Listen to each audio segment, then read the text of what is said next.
जी बेनीवाल ने पीयूष गोयल को ये कहा कि मुझे आपका गठबंधन स्वीकार नहीं है, मैं किसान के साथ बैठूंगा।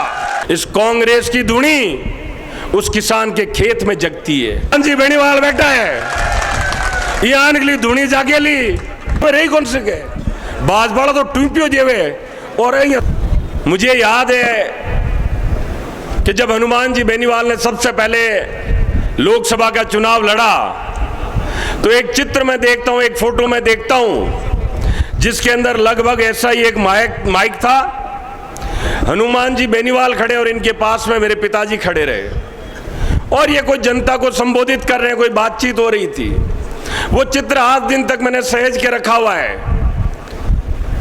लेकिन ऐसा क्या हुआ कि मेरे पिताजी जिन्होंने शुरू से कांग्रेस पार्टी में रहते हुए कांग्रेस पार्टी की राजनीति की, लेकिन जिस ज्योति मिर्जा को कांग्रेस पार्टी से सांसद बनाने में मदद की, उनको पार्टी ने टिकट दी तो उनकी खिलाफत हुई।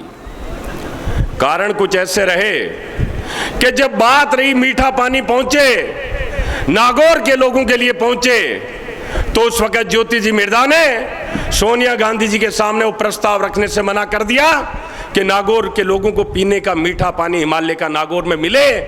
वो एकमात्र कारण था जिसकी वजह से मेरे पिताजी स्वर्गीय रूपाराम जी डूडी ज्योति मिर्जा की खिलाफत में उतरे। ये बात मैं आप लोगों के समक्ष इसलिए रखना चाह रहा हूं कि ये छोटी बात नहीं रही। कोई नेता अगर अपने लोगों के लिए, काम के लिए, उनकी सुविधा के लिए मना कर दे और अपना जो शीर्ष नेतृत्व हो उसके सामने अगर वो बात नहीं रख पाए तो उस नेता की कमजोरी है।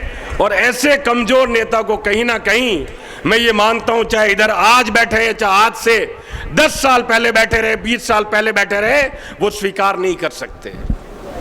मैं आप लोगों को बताना चाहता हूं कि जब हम लोग तीनों काले कानूनों का विरोध कर रहे थे, उस वक्त यही हनुमान जी बेनीवाल इंडिया गठबंधन से सांसद थे। मैं स्वयं बॉर्डर पे 3 बार गया और ये हनुमान जी बेनीवाल इंडिया गठबंधन को तोड़ते हुए, तुरंत एनडीए गठबंधन को तोड़ते हुए तुरंत प्रभाव से दिल्ली बॉर्डर पे आके बैठ गए। और उसी वक्त पीयूष गोयल नाम के केंद्र के मंत्री थे, उन्होंने फोन किया कि अमित शाह आपसे बात करना चाह रहे हैं, आप एनडीए गठबंधन को तोड़ के वहां बैठे, ये अमित शाह को स्वीकार नहीं है। तो हनुमान जी बेनीवाल ने पीयूष गोयल को ये कहा कि मुझे आपका गठबंधन स्वीकार नहीं है, मैं किसान के साथ बैठूंगा, मैं उस कौम के साथ बैठूंगा जो कौम ना ठंड देखती है, ना गर्मी देखती है, ना सांप देखती है, ना बिच्छू देखती है। इस जमीन पे अपना हल चला के अपने परिवार का पेट पालती है और पूरे के पूरे भारत का पेट पालती है। अभी कुछ लोग बोल रहे थे, मिर्जा जी बोल रहे थे धुनी बुझ गई, धुनी बुझ गई। मुझे समझ नहीं आता कि कौन सी धुनी बुझ गई। इस कांग्रेस की धुनी उस किसान के खेत में जगती है। इस कांग्रेस की धुनी उस गरीब माँ के चूल्हे में जगती है जो पूरे दिन खेत में काम करती है, शाम को आके उस राख को उठाती है। आप लोगों ने देखा होगा, एक पुरानी परंपरा रही हमारे यहाँ कि खीरा है जगह राख के हेठे दबा देता, और भी आग ने शाम का भी राख ने आंतरे कर और खाली 2 या 3 फूंक देता तो बे खीरा पाचा जाग जाता और बा बूढ़ी माँ, बा बूढ़ी औरत आपके बच्चों वास्ते रोटी बनाती। तो मैं बा ना कहनी चाहूं कि मैं बा राख है बा बानी जगह हटा दिया। और हनुमान जी बेनीवाल बैठा है ये आने धुनी जागेली अत्ता वोटाऊ जीतेला कि आज दिन ताई नागौर को कोई सांसद जत्ता वोटाऊ नहीं जीत सको है। भी ज्यादा वोटाऊ हनुमान जी बेनीवाल इंडिया अलायंस का अपना नेता, आपने टका सांसद बनर जावेला। बहुत सारी बातें जो मैं आपको बताना चाहता हूं, लेकिन अभी फिर मनीष जी मिर्जा की बात करूंगा। ये कुछ बोल रहे थे, इधर से बोले मोरिया बुला दो, मोरिया बुला दो। मोरिया तो बाहर ला रहे कि थोड़ा घना माका भी बोलिया, लेकिन नागौर हूं तो बुला दिया।